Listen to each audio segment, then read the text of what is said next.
Hi there, my friends. Today I'm really excited because I'm welcoming back my friend and colleague, Holly Bertone, to the show. She gave us a wonderful episode quite a long time ago, but we're welcoming her back because she's lit a fire with her new passion for helping midlife women to take back control of their health and their behaviors and their mindset regarding health. And I can't wait to interview her and find out all about this passion and what she's doing with her clients and audience. Welcome back to the show, Holly. Good to see you.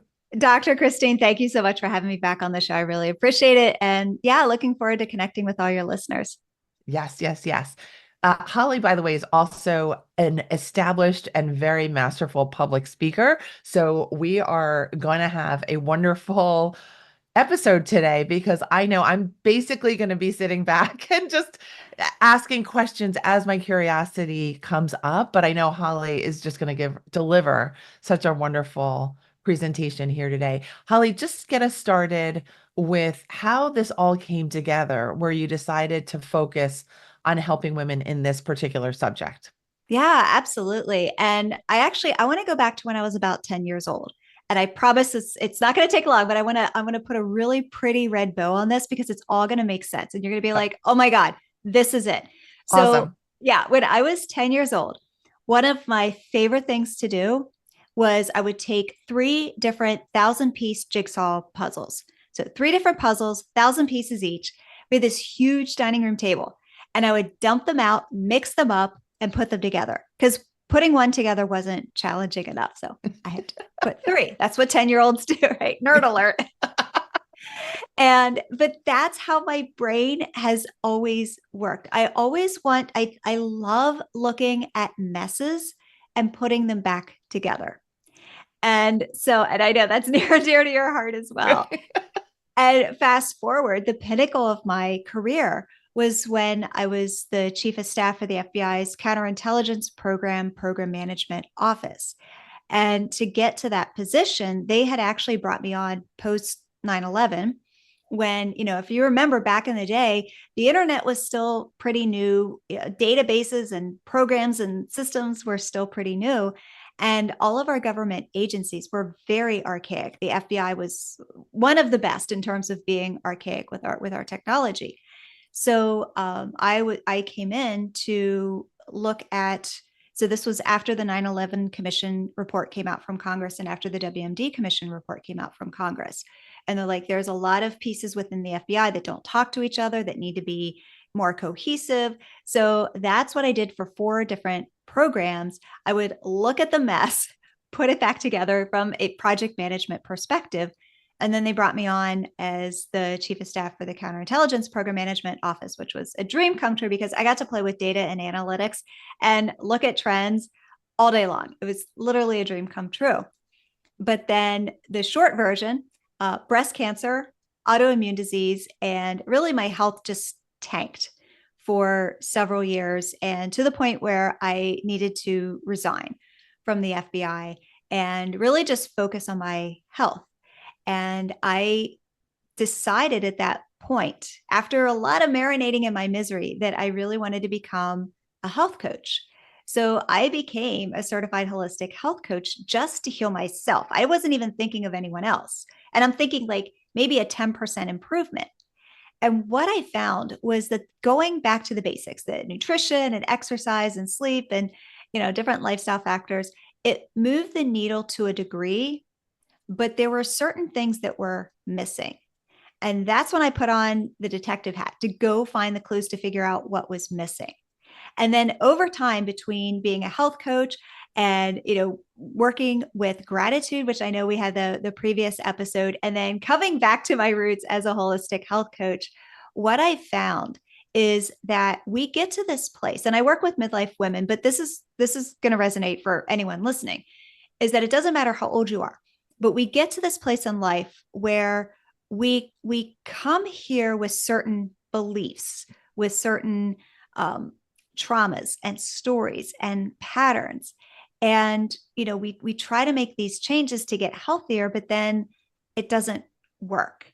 So that's where I really come in, is to look at the mess, right? Look at all of the different pieces that, my clients bring to the table and say, okay, let's turn this into the masterpiece. Like, let's put this puzzle back together. And that brings us to present day with the pretty red bow. Wonderful. I love the mess framework that you actually are enlivened by looking at all the different things all together on a table. I love the three puzzle image and memory, and that you help women make sense of what they're doing. What do you find are the most common mistakes? If we, I don't know if there's a better, more positive word, but Yeah. what are the things that women are doing maybe innocently that are somehow sabotaging their efforts to do things in a healthier, more productive way? Yeah, that's a really good question. And what I found is that, first of all, two-thirds of women age 40 to 60 are clinically overweight, and 92% of diets fail. So there's obviously a disconnect there. But what makes matters worse is that you look at the diet industry. It's a multi billion dollar industry. And it's set up in a way that only 8% succeed. There's something wrong there. There's something wrong. Why are we not asking questions why this isn't working? And Mhm. why it's leaving 92% of us like, okay, this didn't work. Not only did I not lose the weight, but I gained some back. Number one. And number two, how is it that two-thirds of us are clinically overweight? So that's where I want to, like, okay, let's go back to the basics, and let's start, putting that detective hat on. Let's start looking back to that root cause. And really the biggest mistake that I see is that women focus on the quick fix. What do I need to do? And it's not intentional. It's just, I need to lose the weight. I've got this thing, this whatever it is. It's a wedding, it's a graduation, it's I want to go out and I want to wear my fancy dress and I'm embarrassed about my arm, so I got to put a sweater on, or my jeans don't fit anymore. And it's not even just always about the weight. Sometimes it's just the distribution. Like, we get to a certain age and things just, gravity takes over. You're like, wait a second, things aren't fitting the same, and the scale hasn't budged. So there's something that, or even like a diagnosis, either they get diagnosed with something or a loved one gets diagnosed with something, someone passes away. So there's some kind of event that triggers this. I need to do this. And they go after, what do I need to do to lose the weight? So the focus is on that number between the two big toes, the scale. And I think that's one mistake. I'm like putting all the mistakes into one, but that's one mistake right there, is that the number on the scale does not dictate health. It's an indicator, but it does not dictate health. There's a lot of other factors. I was 110 pounds and a competitive athlete when I was diagnosed with breast cancer. So, exhibit A, I'm here to tell you that that number on the scale does not mean that you're healthy inside. Mhm. So that's number one. And then number two is, okay, what do I need to do? And what do I need to, what foods do I need to eliminate? Or, how can I limit my calories? Calorie restriction is really big. So those are two of the biggest mistakes that I see. And I want to jump into the base camp cycle, because this is really, I really see this over and over again, is that and I know you're going to love this. I know your listeners are going to love this, because this is a lot of where your work is like, oh yeah, I totally see this. Is you have this thing, you get excited to start to do the thing, right? And it's almost like a New Year's resolution. You get excited to do thing. You're like, I've got, like, I want to accomplish this. And that excitement is going to carry you for about 2 weeks. And you're going to do the thing for about 2 weeks. And you're excited, maybe get a cute little new outfit or a new pair of shoes. But then it gets hard, or an obstacle happens. And you're like, ugh, okay, I'm going to rely on willpower. So we're starting at the base of the mountain and we're trying to climb this mountain. So we're excited for 2 weeks. The obstacle happens. And then you're like, oh, I can rely on willpower. Well, willpower is not going to get you very far. because the second another obstacle happens, and I'm not even talking anything big, I'm talking it's a rainy day. The dog poops on the carpet. You get in a fight with your spouse, or your kid forgot their homework. Something small triggers it, and you're just like, oh, this is too hard. I'm just going to start on Monday. And then guess what? Monday never happens. And instead of climbing the mountain, right back at base camp. So that is, again, in a nutshell, one of the biggest mistakes. And, things like procrastination comes in, right? Like, oh, I'm going to go do this instead of working out, or I'm going to go do this instead of meal planning this week, or I'm going to go do it. Just, we find all of the excuses to make rather than doing the thing that we need to do. And when it's not a part of our life, like a part of our livelihood, it's really hard to do it.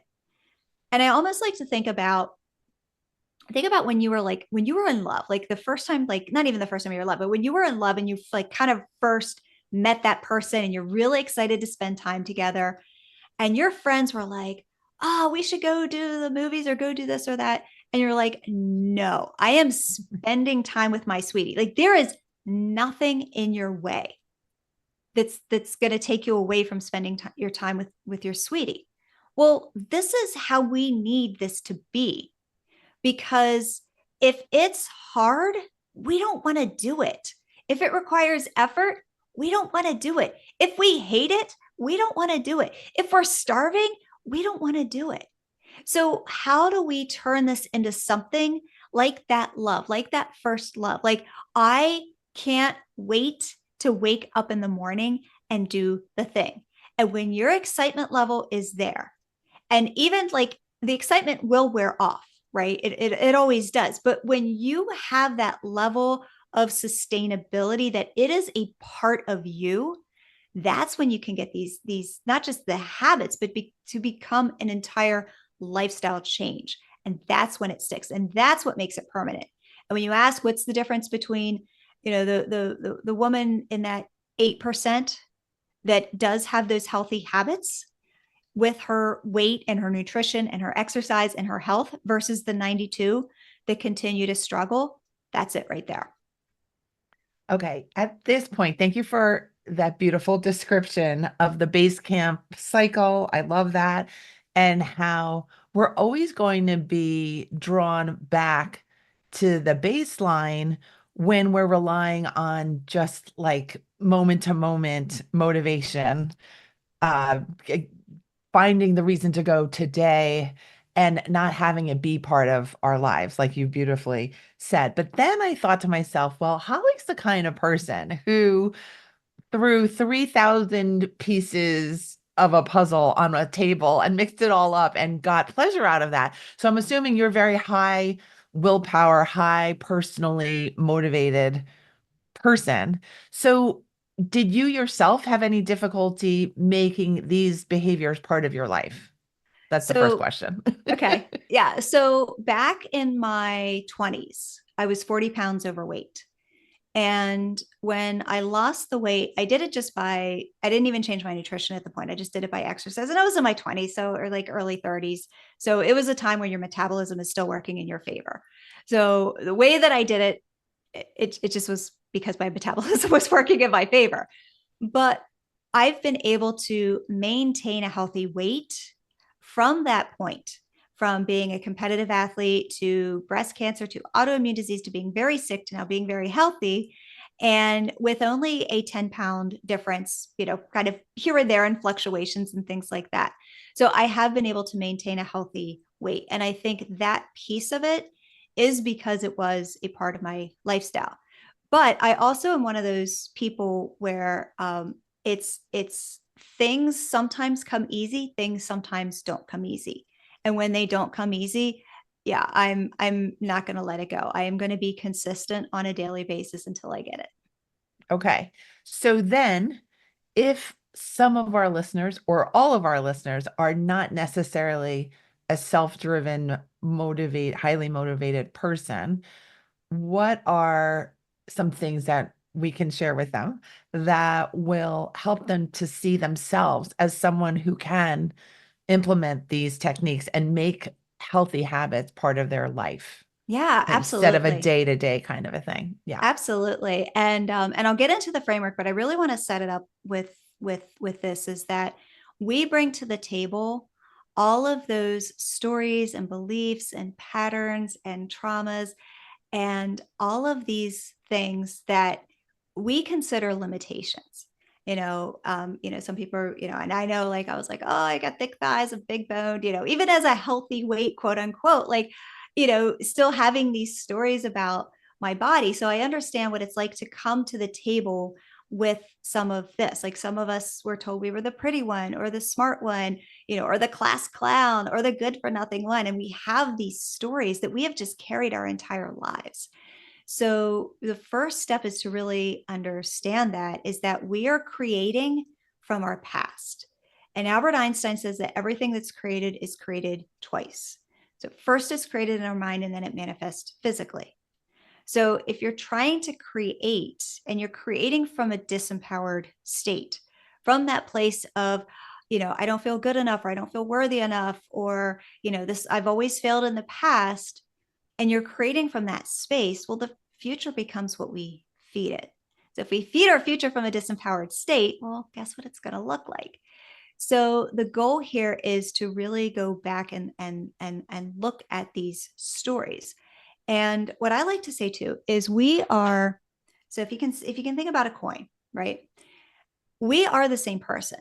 So you've got all of these stories and limitations and all of the I can't do it's that we bring to the table. But what if we could just take that and turn it around to all of the positives? The I can do it, the I have what it takes to do this. And because we're the same persons, it's just two sides of the same coin. And I think we forget that. I think that there's so much negative that we like to focus on. We forget that there's also the really good side about us. Like you said, like, I'm very tenacious. That is, but that can also be right, like, I could also be a little bit of a poison. So we come to the table with these two sides of the coin. So I think that's really important to remember. So with that framework, I'd love to get into the Rocky inspired framework, and I named it after the best comeback movie of all time. And circa 1976. I love the movies from the 70s and 80s. And so I was like, this is the perfect way to name this framework. So it's ROCKY. And R is rear view mirror. And that is really reframing and rediscovering your past from a different perspective and releasing that tether that you have on all of those negative beliefs and limiting beliefs that are holding you back. And we can't jump into our DeLorean and go back and change the past. But what we can do is view our past from that place of forgiveness with the other person, with the situation, and more importantly, with ourselves. So it's forgiveness, it's a place of compassion, and really finding that peace and that love. Showing up in a place of, yeah, I can do this. Even though this is a part of my past, it's what made me who I am today. And when we can show up and grow from those lessons and release those tethers from all of those negative beliefs and stories, that really sets us up to be able to do what we need to do, because it's no longer holding us back and we're no longer going back to those old habits. So that's Beautiful. our rear view mirror. O is, I like to say, own your ship with a P, like a boat. We'll keep it G rated. And this one is personal responsibility. And I'd love to share this story because this is really how I got to this place. When I was diagnosed with breast cancer, it was on my 39th birthday. And I went to that first appointment with the doctor, and she put her hand on my knee. And I remind you, I'm 110 pounds. I'm a competitive triathlete, right? I'm like, this is just old people get breast cancer. Like, how did this even happen? Right. So this is my framework going into this meeting. And she put her hand on my knee. And you want to know what she told me? She said, lightning struck. And I needed to hear that. I needed to know, like, how did this even happen? But it was actually two of the worst words that a doctor can say, because it took all of the responsibility away from me and it placed this disease on this random act. And because of that, I was like, oh, well, lightning struck. It just happened. Like, the doorbell rang and I opened it up and there was breast cancer. It was my unlucky day. So that's the story in my head for years. I didn't make any changes at all. And I kept getting sicker and sicker and sicker. My body was already hospitable to a disease, meaning more disease is going to happen. And that's what happened. Mm-hmm. And it wasn't until I started really going down the rabbit hole and looking into health and looking at it from a holistic perspective that I realized that disease is end state inflammation. So disease happens after a storm of lifestyle and nutrition and environmental and all different kinds of factors. It's not just you wake up one day and open the door and it's your unlucky day. There's a disease waiting for you on the other side. There's a lot of different factors that go into play. And what I learned is that looking back, and not from a place of blame or shame or judgment, I don't want to go there with anyone. Like, this is not the place to go. We go from this place forward because we've already forgiven our past, right? But looking at it from for me, like, oh, gee, Holly, maybe eating an entire sleeve of Girl Scout Thin Mint cookies isn't a great idea, like at a time. Drinking 6 cans of Coca-Cola a day isn't such a great idea. Living a high stress, adrenaline junkie kind of lifestyle probably isn't such a good idea. And that's what my lifestyle was when I was diagnosed with breast cancer. Mm. So, looking at it from the perspective of, again, there's a lot of different factors, but I have control over so much of this. It's not a guarantee, but it's actually going to minimize your risk of these diseases when you look at things like nutrition, exercise, minimizing stress, getting good quality sleep, spending time in the quiet, like all of these things that you can do, that you have agency over, that you can take responsibility for your health and say, from this point forward, I can make really good decisions for myself. So that is own your ship with a P. I love this. And I love how you generously shared with us the lightning struck story, because I could see any of us getting that kind of feedback from any number of people and us just quickly saying, oh, then there's nothing I can do about it. When everything is connected with everything, as you so eloquently stated, we have so much control over what is happening Yeah, with inflammation, with diet, with our routines. And I think that doctor was trying to make you feel better. And it probably absolutely. did in the very short term. But I love how you turned that around and said, you know what? I still am a host for disease at this point if I don't change my patterns and how I take ownership for what's going on, ownership for the space, right?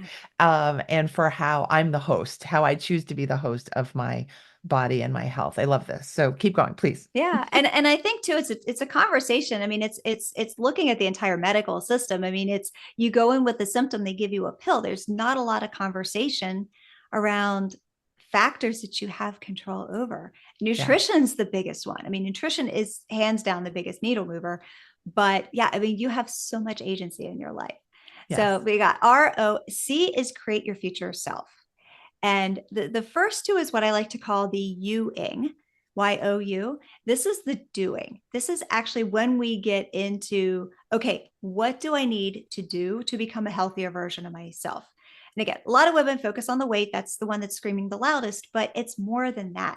It's energy, it's sleep, it's actual metabolic health. It's making sure that you're looking at this from a long-term perspective, because again, I work with women in midlife, middle-aged women.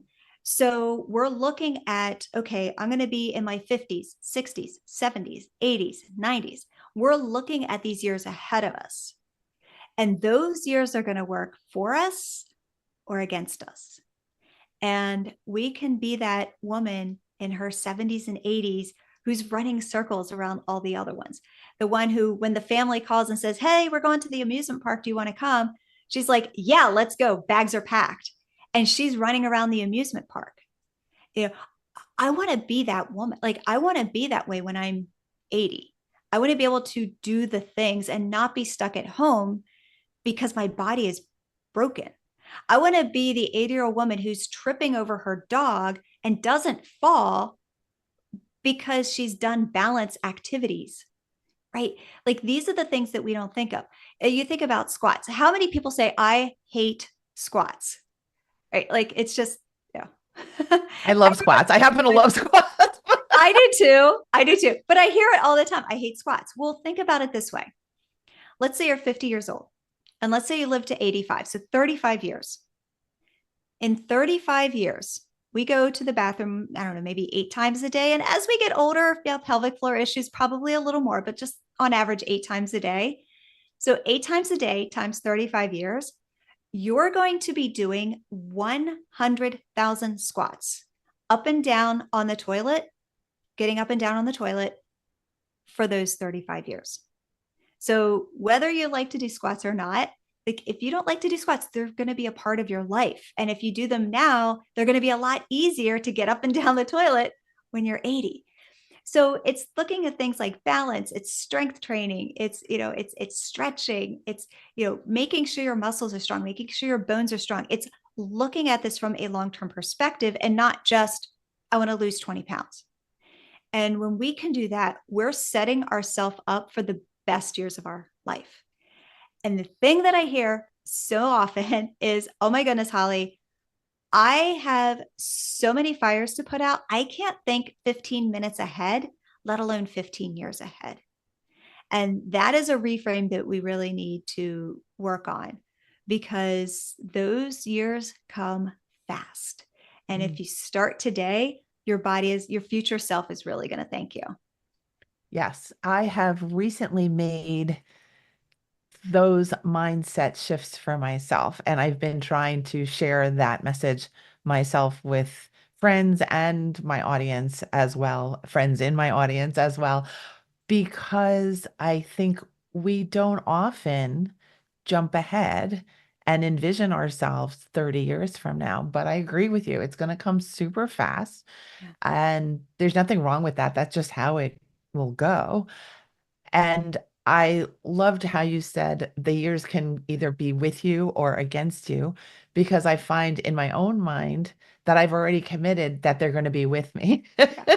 And that I'm operating from the framework, we're only going to get more vibrant, that this isn't a period of decline ahead. This is a period of strengthening and enlivening and protection Yeah. in the best way, right? Not protecting against danger, but just protection because I love my body, I love my life.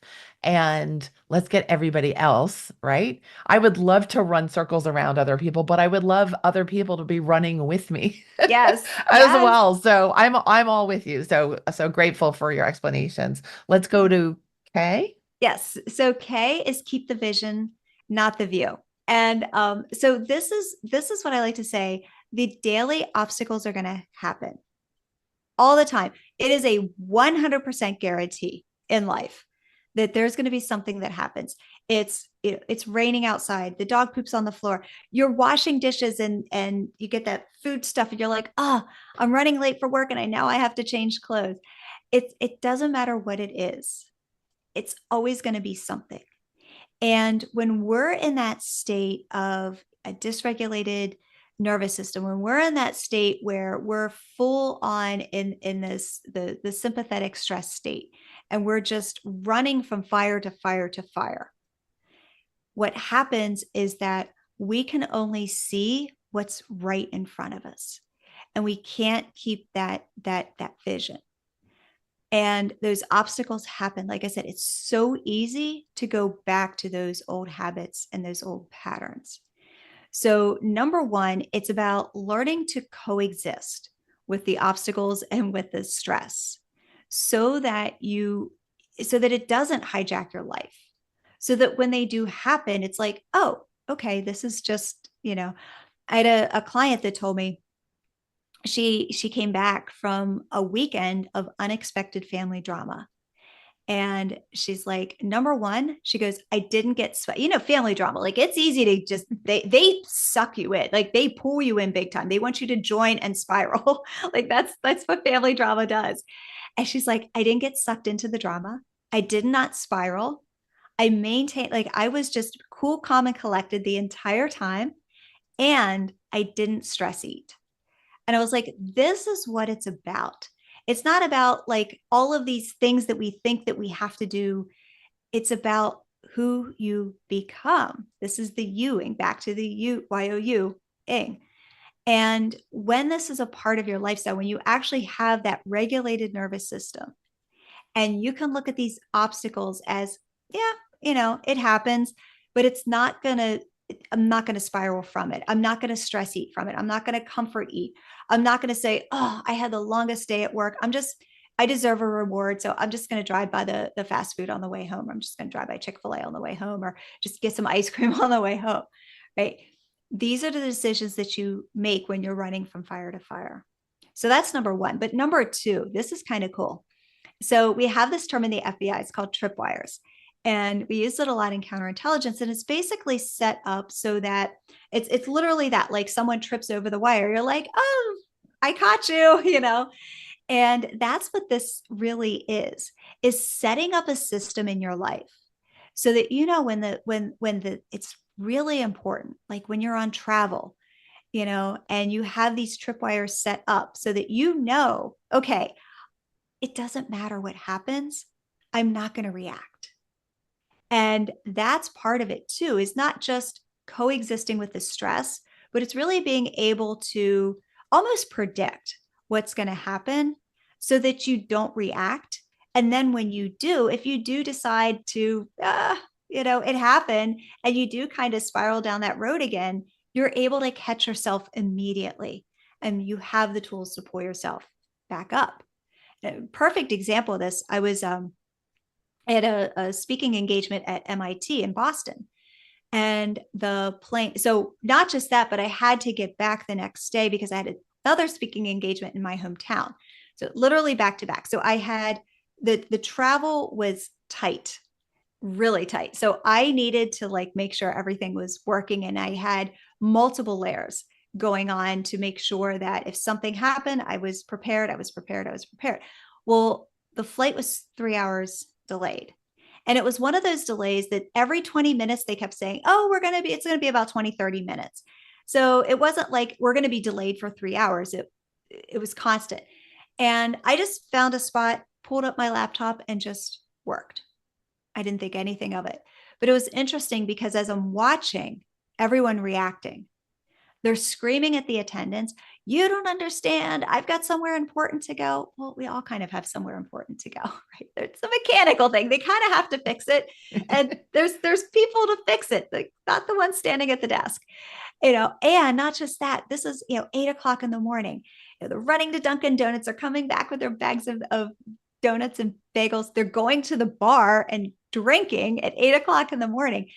And it's because we don't know how to handle this kind of stress, right? And I see this all the time. So it's not just being able to coexist, but it's also being able to almost predict and have those tripwires set up in your life so that when something does happen, you don't spin out of control. You don't reward eat. You don't comfort eat. You're just like, okay, I'm good. We're good. So that is K. Keep the vision, not the view. I love this. I love this on so many levels. And I'm thinking about how easy it is for me and for probably many of our listeners about the comfort eating and just the stress reaction, that it's like a tripwire in the other direction where something happens and you immediately think, oh, let me find what's in the fridge, Yeah. kind of thing. So I love that you're putting intentionality in the coaching and with the support of your clients so that they can have support for themselves when the stressor comes. Love this. All right, let's Yeah. keep going. Yeah. So R is rearview mirror. O is own your ship with a P.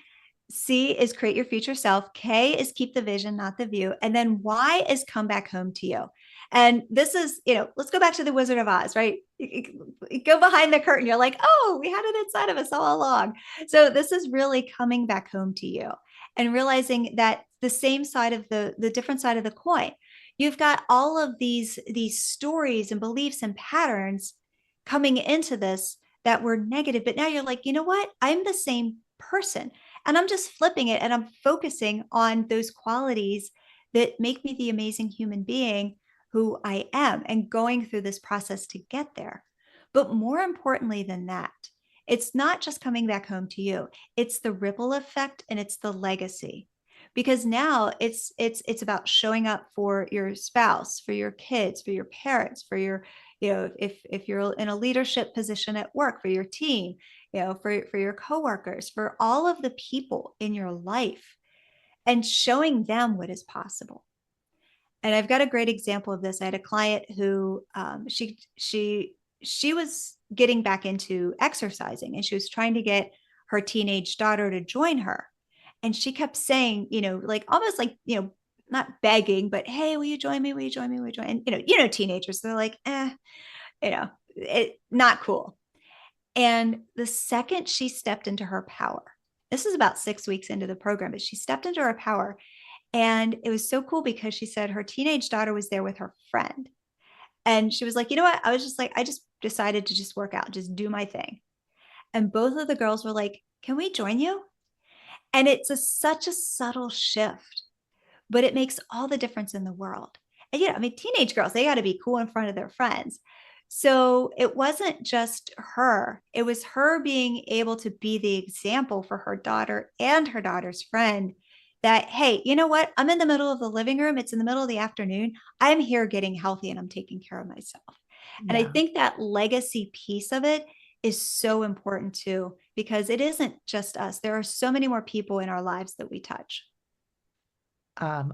This is the point where I start to like, feel the feelings, right? Because it's so true. And we can affect other people quite quickly with a shift in our own energy. And what you said is so beautiful about we're just returning to the awesomeness of you, which was always there.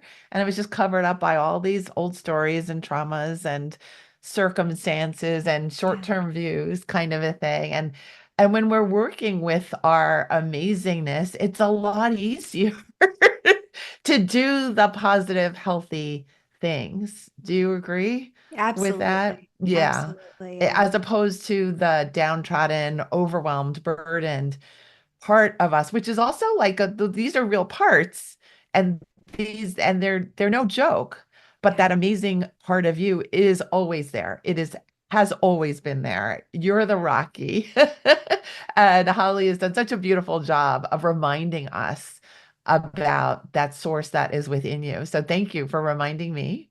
Yes. And thank you for all of your wisdom and putting all of your life into this work. It's so apparent how it makes so much sense to you and it's part of your belief about how things should go and you've healed your own body from this, which is amazing. And how has this affected you in your life, if you don't mind putting a bow on top of the bow, in Yeah. terms of what have you discovered about yourself and the power of your body?